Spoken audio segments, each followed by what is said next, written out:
Good afternoon प्यारे बच्चों। जैसे कि आपको पता है कि जो हमारी ये क्लास है, क्लास का टाइम 12 बजे से है।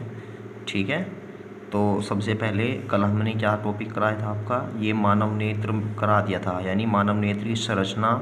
ठीक है, ये करा दिया था। यानी कि आज हम इसके क्या है, इसके द्वारा प्रतिबिंब कैसे बनता है कर दीजिए। ठीक है, यानी आज हम इनके जिसके द्वारा जो प्रतिबिंब बनता है उसके बारे में बात करते हैं। तो सबसे पहले देखो प्यारे बच्चों, ये क्या है हमारी कॉर्निया। तो क्या कहते हैं हम, ये बताओ सबसे पहले बाहर से जब प्रकाश आता है किस पर गिरता है, कॉर्निया पर। ठीक है, कॉर्निया पर गिरता है और कॉर्निया से क्या है, अपवर्तित होकर, क्योंकि इसी में अगर ये क्या है प्रवेश करता है कॉर्निया में, कर क्या है कॉर्निया में से अपवर्तित होकर फिर ये क्या है, ये जो हमारा जलीय द्रव है, जलीय द्रव में प्रवेश करता है और जलीय द्रव से बाद में नेत्र लेंस में प्रवेश करता है और नेत्र लेंस से बाद में कांच द्रव में प्रवेश करता है। ठीक है, और कांच द्रव से होता हुआ जो प्रकाश है किस पर गिरता है, रेटिना पर गिरता है और जहाँ वस्तु का कैसा प्रतिबिंब बनता है, उल्टा प्रतिबिंब बनता है। ठीक है, तो उल्टा प्रतिबिंब बनता है, लेकिन जो हमारी ये प्रकाश शिराएँ है, प्रकाश संवेदी शिराएँ बोलते हैं इनको, इनके द्वारा क्या है प्रतिबिंब हमारे मस्तिष्क तक पहुंचता है। तो जिसके द्वारा जो हमें उल्टा प्रतिबिंब है, तो उसके वो तो प्रतिबिंब तो बनता है उल्टा, लेकिन जो हमारी वस्तुएं हैं, वस्तुएं क्या है, सीधे दिखाई देती है। तो प्यारे बच्चों, यही हमारा क्या है, मानव नेत्र द्वारा प्रतिबिंब का बनना। क्या बताया, प्रकाश आता है, सबसे पहले कॉर्निया से टकराता है, इसमें से प्रवेश करता है अपवर्तित होकर जलीय द्रव से, जलीय द्रव से नेत्र लेंस में, नेत्र लेंस से कांच द्रव में, कांच द्रव से फिर रेटिना पर गिरता है और रेटिना पर हमें क्या होता है, वस्तु का उल्टा प्रतिबिंब मिलता है और जो क्या है प्रकाश शिराओं द्वारा हमारे मस्तिष्क तक पहुंचता है और जिससे वस्तुएं सीधी दिखाई देती है। तो अब हम यही लिखने वाले हैं जो आपको बताया गया है। ठीक है, ठीक है, तो सबसे पहले क्या लिखते हैं हम कि किसी वस्तु से चली प्रकाश की किरणें, प्रकाश की किरणें क्या है, कॉर्निया पर गिरती है। ठीक है, और क्या होता है, और अपवर्तित होकर, अपवर्तित होकर नेत्र में प्रवेश करती है। ठीक है, तो जब नेत्र में प्रवेश करती है ये, फिर क्या होता है, फिर ये बताया था मैंने अभी, फिर ये क्रम से यानी लगातार किस किस से, एक तो जलीय द्रव, ये बताया था मैंने। ठीक है, जलीय द्रव, फिर नेत्र लेंस, ये भी बता दिया था मैंने। वह क्या बताया था, फिर जो हमारा कांच द्रव होता है, कांच द्रव से गुजरती हुई, ठीक है, और अपवर्तित होती हुई, गुजरती हुई और अपवर्तित होती हुई किस पर गिरती है, रेटिना पर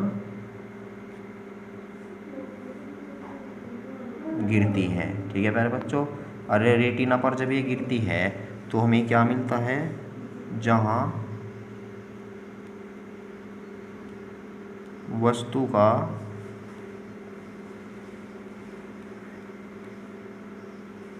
उल्टा प्रतिबिंब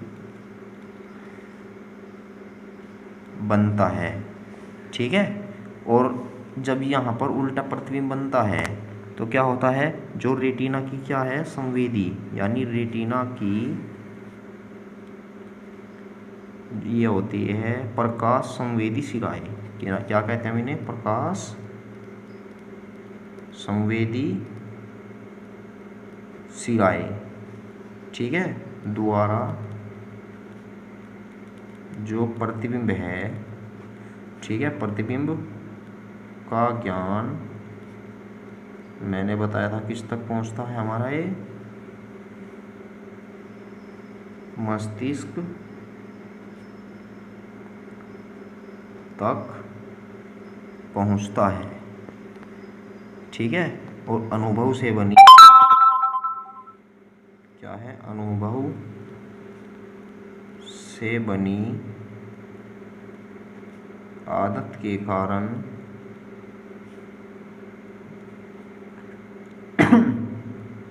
यह उल्टा प्रतिबिंब क्या है, हमें सीधा दिखाई देता है। तो आई होप प्यारे बच्चों, जो मानव नेत्र द्वारा प्रतिबिंब बनता है कैसे बनता है ये समझ में आ गया होगा। ठीक है। अब देखो, इसके अलावा तुम्हें प्रतिबिंब बनने में कुछ नहीं लिखना। ठीक है। तो अब हम चलते हैं अपने नेक्स्ट टॉपिक पर, अपने टाइम को कहना वेस्ट ना करते हुए। ठीक है प्यारे बच्चों, अब इसके बाद में हमारा जो टॉपिक होगा ये होगा हमारा संवजन क्षमता, यानी कि पावर ऑफ एकोमोडेशन। संवजन क्षमता यानी कि जो नेत्र की संवजन क्षमता होती है, यानी कि एकोमोडेशन पावर होती है जो इसकी, ये क्या होती है।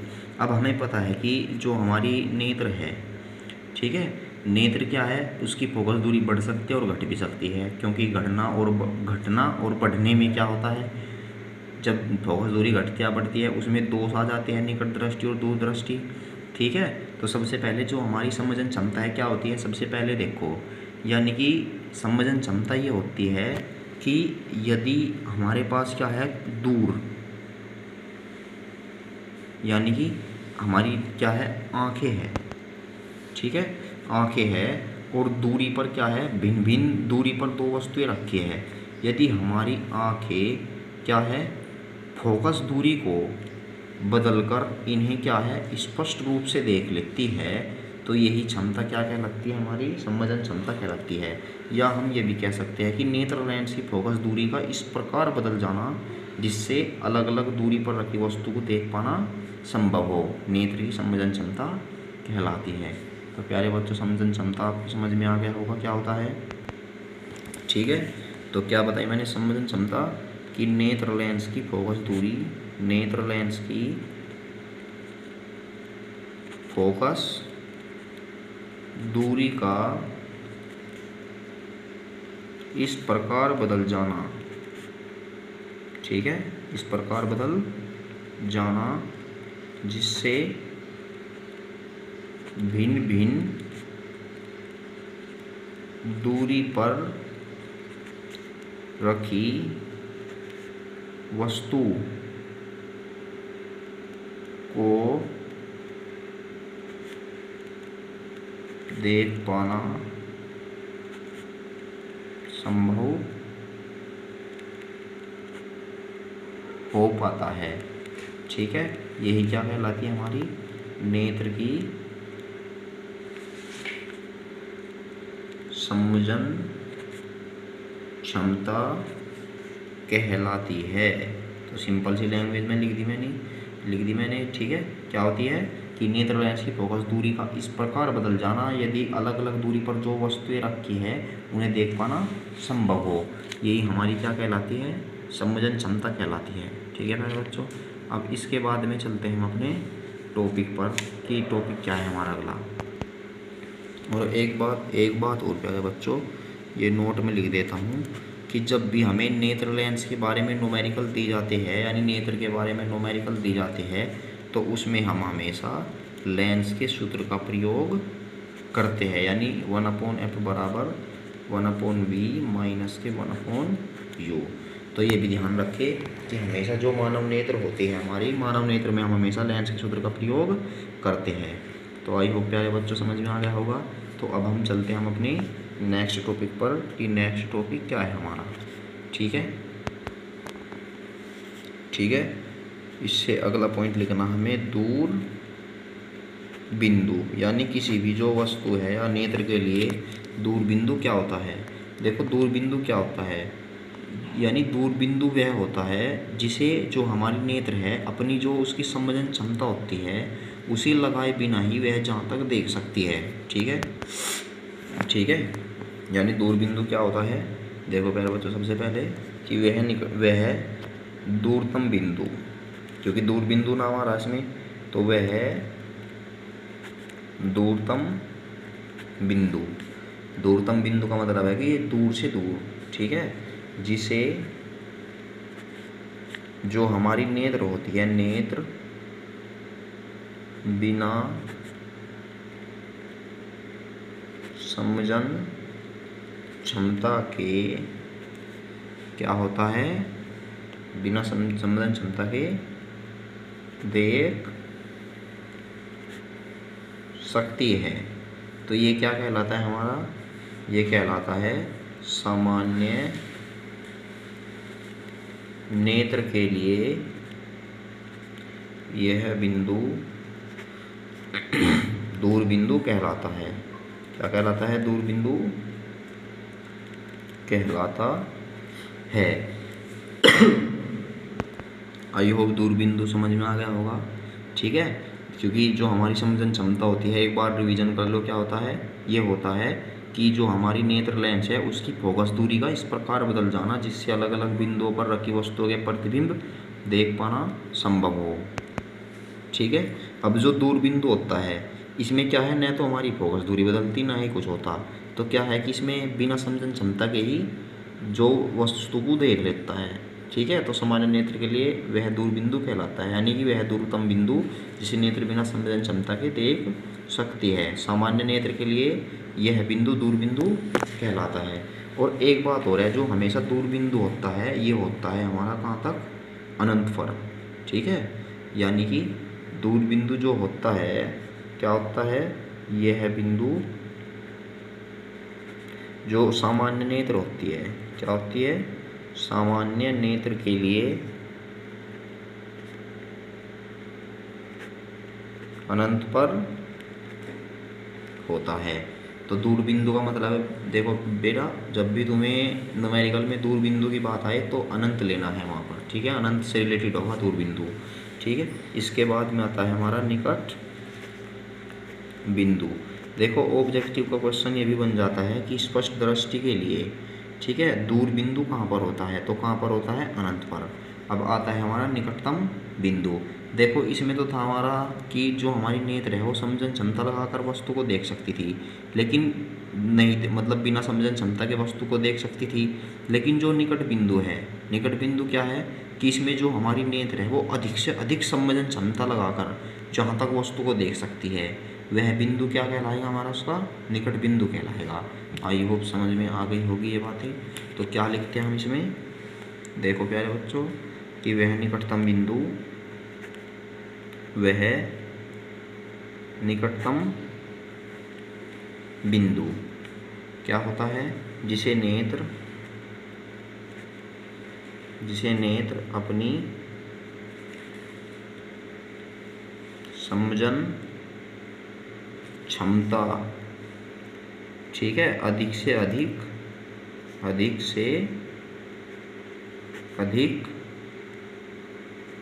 लगाकर देख सकता है, ठीक है। तो क्या कहलाता है, निकट बिंदु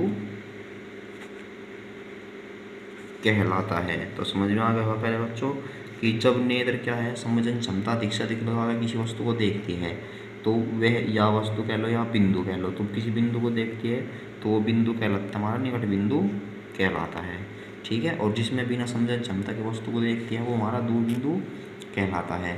और सामान्य नेत्र के लिए जो हमारा, ठीक है, क्या होता है, सामान्य नेत्र के लिए, पहले वैसे ही बता दो, जो सामान्य नेत्र के लिए जो निकटतम बिंदु होता है वो कितना होता है, 25 सेंटीमीटर, जबकि मैंने आपको बताया है दूर बिंदु होता है अनंत पर, ठीक है। सामान्य नेत्र के लिए जो क्या होता है, ये निकट बिंदु 25 सेंटीमीटर पर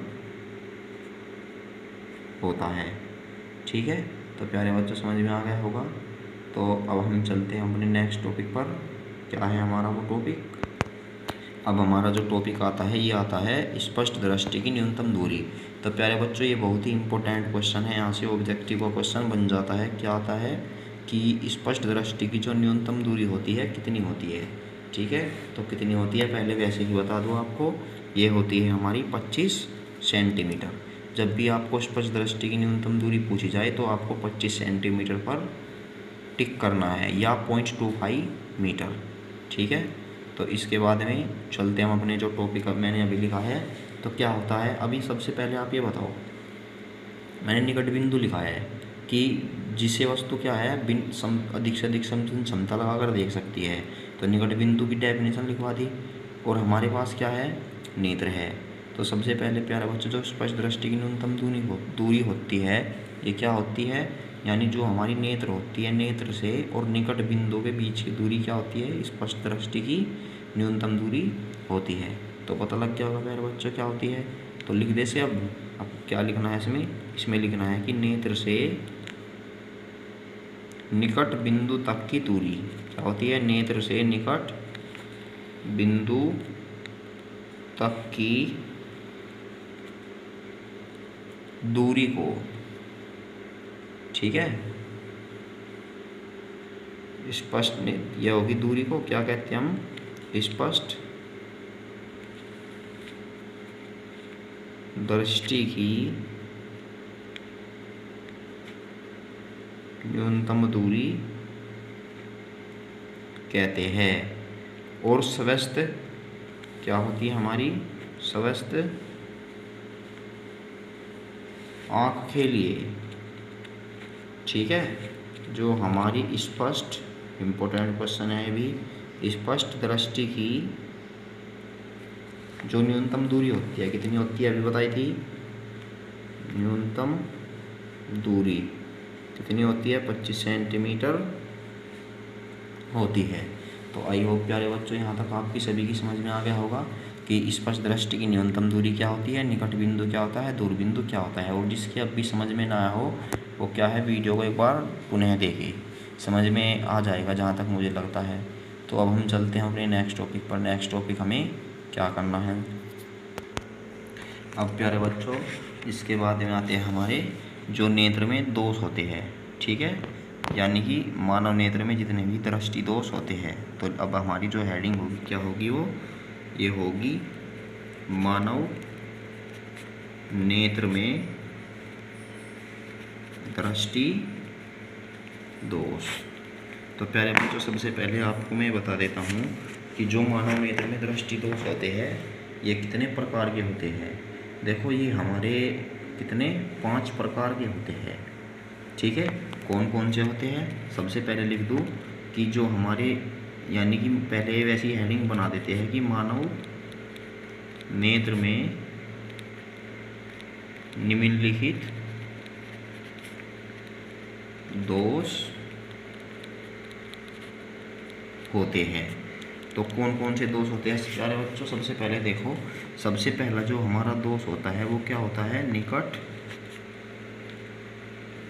दृष्टि दोष। एक तो होता है हमारी आंखों में जो दोष पाया जाता है, और नंबर दूसरे पे होता है हमारा दूर दृष्टि दोष, और नंबर तीसरे में पाया जाता है हमारा जरा दृष्टि दोष, और नंबर 4 पे पाया जाता है हमारा, इसे बोलते हैं हम दृष्टि वैषम्य या अबिंदुकता, यानी जिसे हम ताहा बोलते हैं, ताहा, ठीक है, ये अबिंदुकता होती है। और निकट दृष्टि दोष अभी इनके बारे में एक्सप्लेन करेंगे हम, ठीक है। अभी वैसे ही हंसियों मत, अभी ताहा वाहा कह दिया मैंने, सॉरी। तो क्वेश्चन नंबर 5 पे जो है हमारा ये होता है वर्णनांधता, वर्णनांधता। अब जो वर्णनांधता होती है ये क्या होती है, यानी ये होती है हमारी कलर ब्लाइंडनेस, ठीक है। तो ये होती है प्यारे बच्चों। तो सबसे पहले हमारे देखो, मैंने 5 प्रकार के मानव नेत्र में दोष लिखे हैं। अब देखो सबसे पहले वैसे ही एक्सप्लेन कर देता हूँ, इनके बारे में हम नेक्स्ट वीडियो में करेंगे क्या ना डिस्कस, ठीक है। तो वैसे सबसे पहले वैसे ही सुन लो। देखो जो हमारे निकट दृष्टि दोष होता है ये क्या होता है, देखो इसके नाम में क्या है, निकट आ रहा है, ठीक है, यानी जिसमें जो नाम आ जाए, इसका मतलब उस वस्तु में, उस वस्तु को मतलब उस दोष में उसी का सपा चमकता है, यानी क्लीन दिखाई देता है। इसमें निकट आया है, यानी जिस दोष में हम क्या है निकट का क्लीन देख ले, यानी सफा दिखाई दे, ठीक है। और लेकिन दूर की जो वस्तु है क्या है, सपना दिखाई दे। कहने की बात यह है कि निकट दृष्टि दोष क्या होता है कि इस दोष से जो युक्त व्यक्ति है उसे निकट की वस्तुएं तो स्पष्ट दिखाई देती है, लेकिन दूर की वस्तु स्पष्ट नहीं दिखाई देती। तो इसका मतलब इस दोष को हम निकट दृष्टि दोष कहते हैं। और जो हमारा ये निकट दृष्टि दोष होता है, ठीक है, इसको दूर करने के लिए हम किसका प्रयोग करते हैं निकट दृष्टि दोष में, किसका, अवतल लेंस का। यानी जिसे व्यक्ति को यह दोष होता है उसे कि हम कौन सा लेंस लगाते हैं, अवतल लेंस। अब इसके बाद में आता है दूरदृष्टि दोष। देखो इनके बारे में एक्सप्लेन करेंगे क्योंकि दोनों टॉपिक बहुत ही इंपॉर्टेंट है, बोर्ड एग्जाम में 7 नंबर का एक क्वेश्चन आता है ये, ठीक है। अब आता है दूरदृष्टि दोष। अब दूर, इसमें दृष्टि दोष में दूर आ रहा है और दोष किसका है, ये आंखों का। तो क्या कहते हैं हम कि जब क्या है, जब वस्तु को क्या है, दूर की वस्तुएं तो स्पष्ट दिखाई दे लेकिन निकट की वस्तुएं अस्पष्ट दिखाई दे, तो इसका मतलब वस्तु में कौन सा दोष होता है, दूरदृष्टि दोष होता है। अब आता है जरादृष्टि दोष। देखो जरादृष्टि दोष होता है जिसमें व्यक्ति को न तो पास का दिखाई देता और न ही दूर का, जैसे कि हमारे बूढ़े व्यक्ति, यानी ये दोष क्या है, बूढ़े के, यानी जैसे कि हमारी उम्र ढलती जाती है उसके साथ साथ ये दोष भी आता है, ठीक है। यानी बुढ़ापे में ही ये दोष ज़्यादातर आता है। और इसके लिए जो हम लेंस का प्रयोग करते हैं वो द्विफोक्सी लेंस का प्रयोग करते हैं जिसमें उत्तल और अवतल दोनों होते हैं, ठीक है। जबकि दूरदृष्टि दोष में हम उत्तल लेंस का प्रयोग करते हैं। ऐसा इसलिए बता रहे हैं स्टार्टिंग में ही जिससे आपको याद हो जाए। अब इसके बाद में आता है अबिंदुकता। अबिंदुकता पता क्या होता है, इसमें व्यक्ति जो हमारी ऊर्ध्वाधर है और जो हमारी क्षैतिज है इन रेखाओं में अंतर नहीं कर पाता, उसे ऐसा लगता है कि ये सारी क्या है, एक स्थान पर मिली हुई है, यानी प्लेन है या एक कर्व बनाती है, तो इसे हम अबिंदुकता कहते हैं। और जो अबिंदुकता है, अबिंदुकता को हम क्या है, समाप्त भी नहीं कर सकते, ठीक है। अब इसके बाद में है वर्णांधता। और सबसे पहले देखो वर्णांधता में क्या होता है। देखो जो वर्णांधता होती है इसमें क्या है, व्यक्ति 2 रंग होते हैं उनका अंतर नहीं कर पाता। कौन कौन से होते हैं वे, एक तो होता है लाल और एक होता है हरा। यदि लाल और हरे को मिक्स करके एक स्थान पर रख दिया जाए तो व्यक्ति उनमें अंतर नहीं कर पाएगा कि लाल कौन सा है, हरा कौन सा है। और ये जो हमारा दोष है ये जन्मजाति होता है। और हमेशा जो कलर विजन जिसे तुम बोलते हो आर्मी या एयरफोर्स में मेडिकल होता है कलर विजन, ये वही है वर्णांधता, ठीक है। यानी ये दोष हमेशा क्या है, माता से मिलता है और औरतों में ये दोष कभी नहीं पाया जाता, ये केवल पुरुषों में ही पाया जाता है वर्णांधता का। तो आई होप प्यारे बच्चों यहाँ तक आपकी समझ में आ गया होगा, और जितना आपको वर्क कराया गया है उसे अपनी फेयर में नोट करें, ठीक है। तो मिलते हैं नेक्स्ट वीडियो में। थैंक